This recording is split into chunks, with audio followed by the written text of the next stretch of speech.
search for survivors. A major volcano erupting in New Zealand. No. Killing at least 5 people. Dozens of sightseers right there when steam and ash fly thousands of feet in the air. One American capturing this video. The race to evacuate survivors and to find those still missing this morning. Terror investigation. New developments in the deadly rampage at a naval base in Florida. The FBI now trying to determine if the Saudi gunman had help planning the attack that killed 3 U.S. sailors. A critical day in Washington.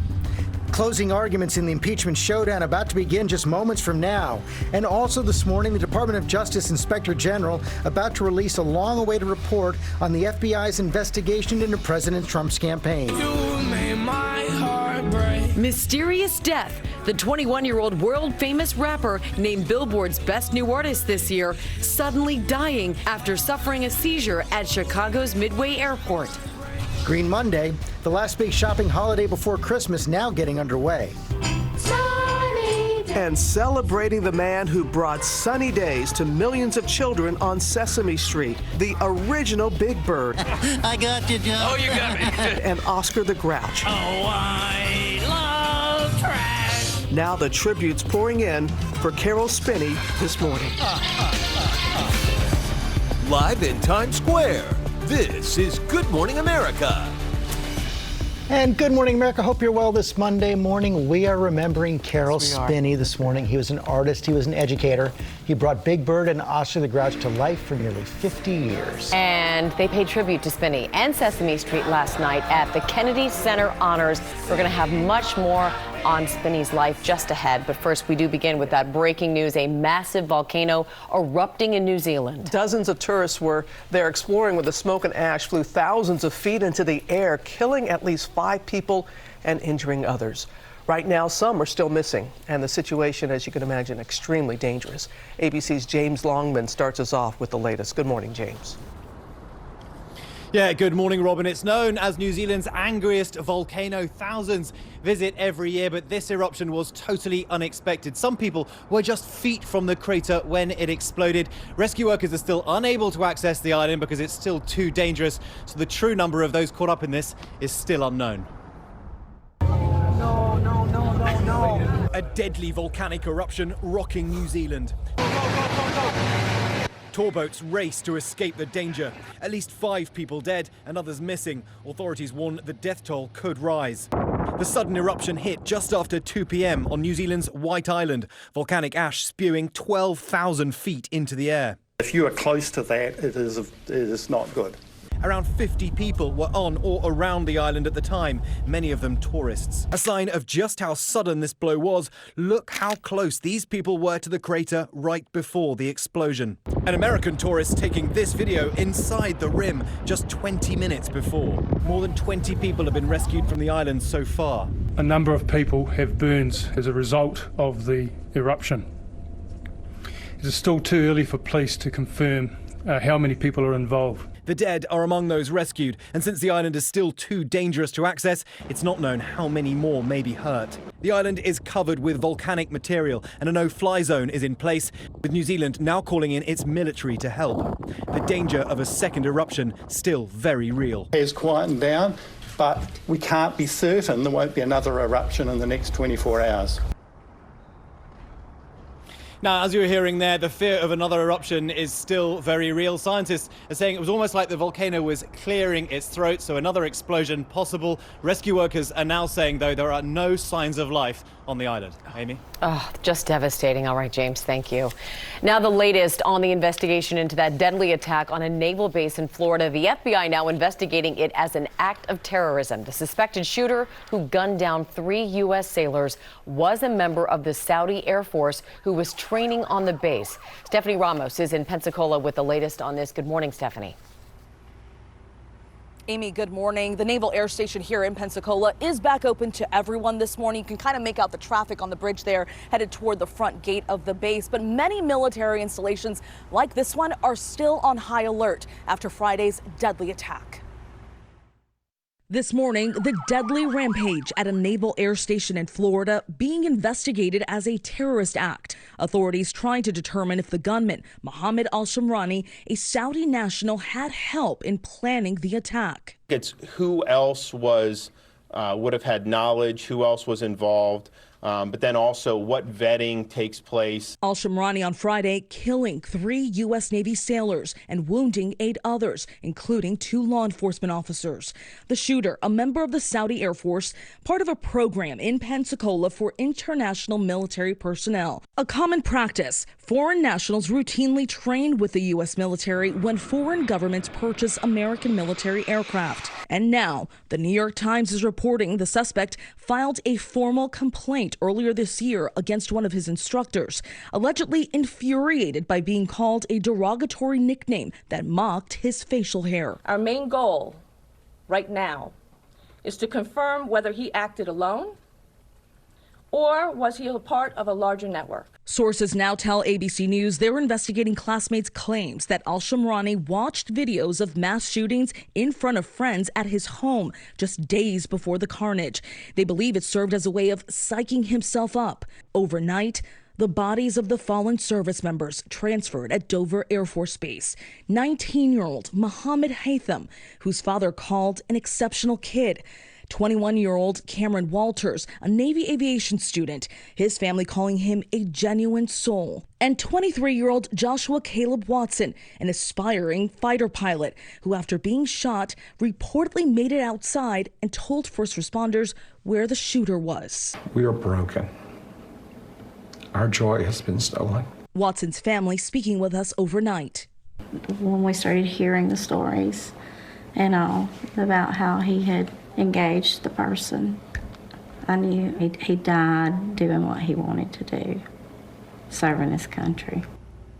That family showing incredible strength. Law enforcement officials say they are continuing to follow any leads that may help them understand why the gunman opened fire. Authorities say they're looking into his social media accounts, phone records, interviewing anyone that may have known him, and looking into ties he may have had with outside terror groups. George. Okay, Stephanie, thanks. There'll be more questions about the Saudi trading program as well. Thank you very much. We're going to go to Washington now and the critical new phase in the impeachment showdown. The House Judiciary Committee begins the process of writing articles of impeachment against President Trump this morning with a public hearing where congressional lawyers for both sides will lay out their closing arguments. Our senior congressional correspondent Mary Bruce is on Capitol Hill with the latest. Good morning, Mary. Good morning, George. Well, this hearing room today will feel a bit more like a high-stakes courtroom as lawyers for both parties present their evidence for and against impeachment. Democrats spent the weekend hunkered down here at the Capitol, a lot of long hours and pizza as they prepare for this next crucial phase. Today could be their last best opportunity to convince the American public before introducing articles of impeachment. And today they will argue that their evidence is rock solid, that the president abused his office for his own personal political gain, while Republicans will argue the opposite. They say there is no direct evidence that the president was seeking an advantage in the 2020 election, and they will likely continue to rail against this process, which they have said is unfair, even though the president is declining to mount an offense, refusing to send anyone to represent him here at today's hearing, George. And Mary, the Democrats have not finalized those articles of impeachment. They're still debating whether and how to include information from Robert Mueller's report. Yeah, George, they are likely to charge the president with abuse of power, bribery, and obstruction. But what is still unknown is whether they will also include obstruction of the Mueller probe. Speaker Pelosi here is really trying to balance a legal and political challenge and obstacles. On one hand, she has to show that the president has committed impeachable offenses, but she also has to somehow satisfy the differing views of her members, including those key moderates from Trump districts, George. Way to thread the needle maybe by talking about a pattern of conduct. Okay, Mary, thanks very much. Also in Washington, the release of the official report investigating the origins of the Russia investigation. It comes from the Inspector General of the Justice Department charged with examining whether the original FBI investigation into the Trump campaign's contact with Russia was legitimate. Our Chief Justice Correspondent Pierre Thomas is at the Justice Department, where the report is going to be made public later today. Good morning, Pierre. George, good morning. This new long-awaited report has extraordinary implications for the reputation of the FBI, and will try to answer some of the allegations President Trump has made against the Bureau and the Justice Department about the origins of the Russia probe. The big question today's report will answer in just a few hours: did the FBI have enough legitimate evidence in 2016 to seek a special foreign intelligence surveillance warrant targeting a Trump associate, allowing the Bureau to monitor his communications, including text messages, emails, and even listen to phone calls. Sources telling ABC News that the Inspector General will conclude that the search warrant was legal, and sources say the report offers no evidence that the Bureau infiltrated the Trump campaign with illegal spies, contradicting the president's claims. It was an illegal investigation. It was started illegally. But sources say the report does issue some damning findings involving the FBI, including alleged mistakes and omissions by FBI officials to the courts and Justice Department officials overseeing the surveillance warrants. At least one FBI attorney allegedly altered a communication used in connection with those warrants.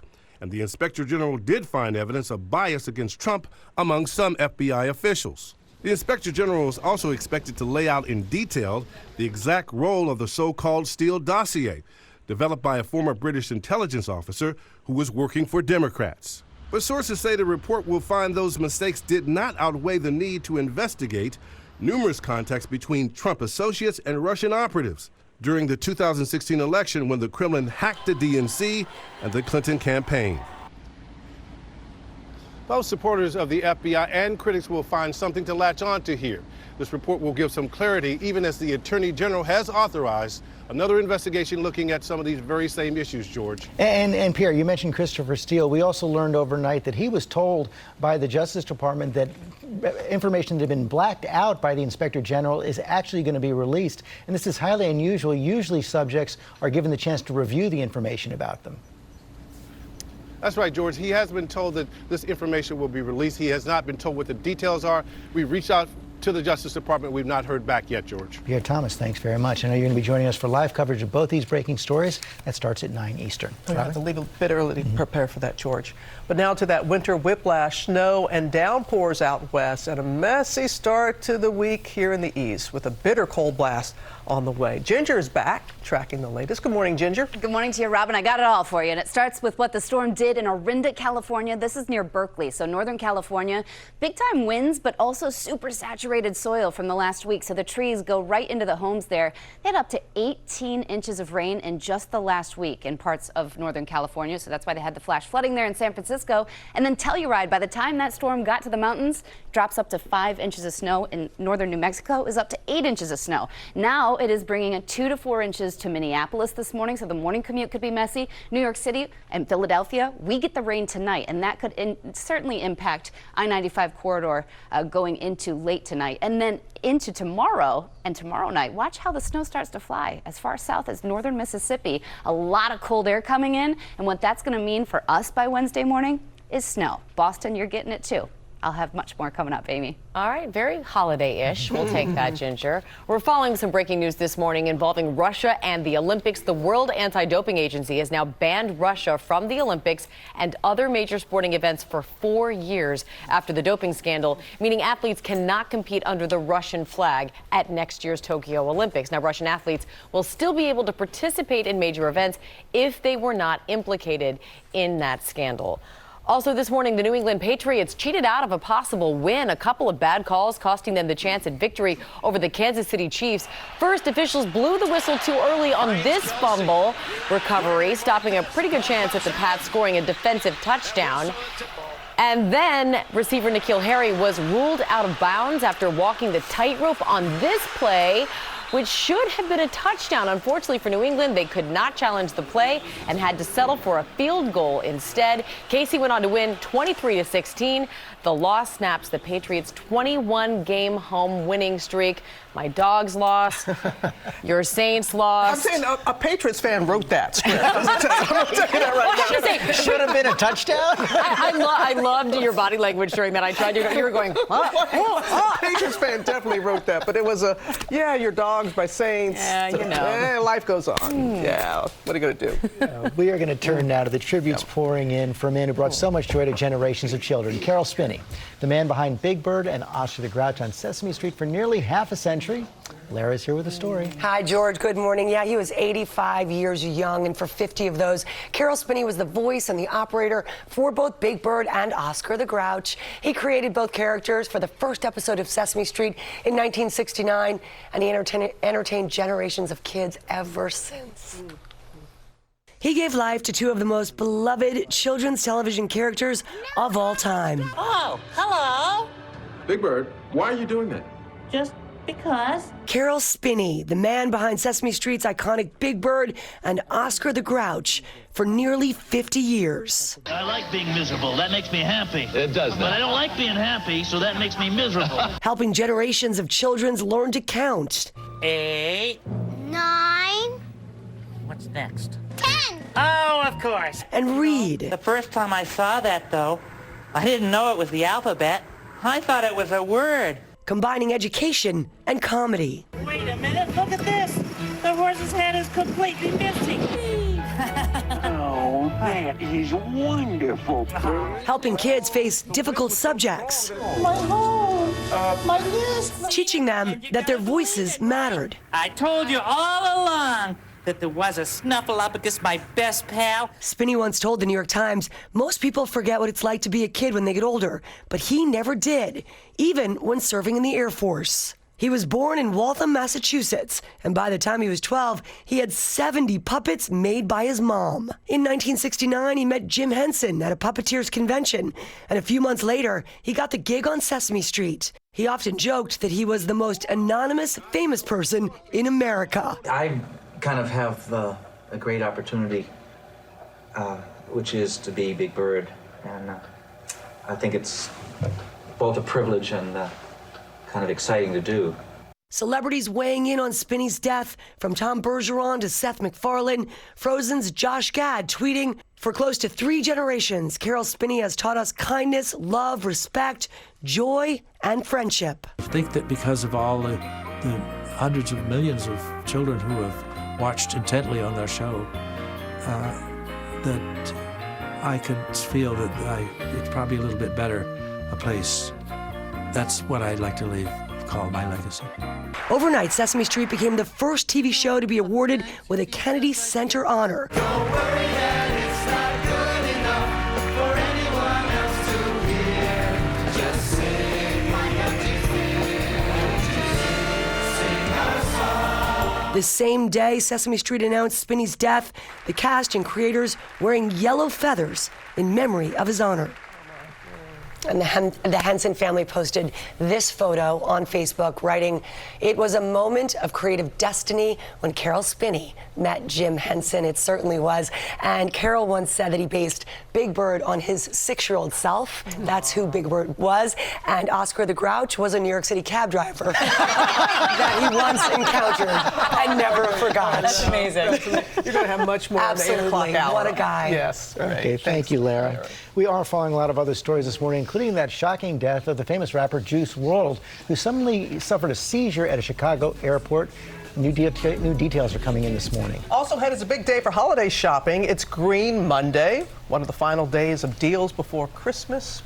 Well, let's go back now to Ginger. An inch of snow per hour flying in Duluth this morning. Winter storm warning in place there. You'll see the winds also with this, so if you are traveling, keep that in mind. Oh, and behind it, the coldest air yet that we've seen. Look what it'll feel like by Wednesday morning in Minneapolis, 30 below. Ugh. All right, your local weather in 30 seconds. First, the Select City, sponsored by Target.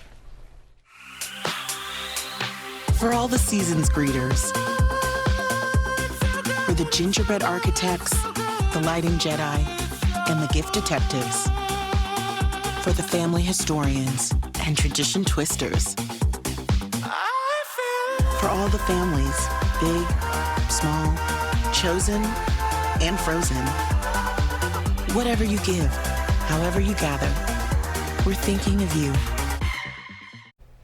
It's a wet Monday as we go from drizzle to showers, and most of our rain is going to be through that lunchtime hour and afternoon. Temperatures climb from the 40s to the lower 50s and will eventually top out today at about 56 degrees. We're on weather alert for your Wednesdays. We'll have a few wet snowflakes around the area, some light accumulation and possible road impacts, and then cold and blustery with wind chill temperatures Thursday in the teens to 20s. Friday's high also just 42. Cold week ahead. Boy, this is one of those busy Monday mornings. It certainly is. We'll be right back.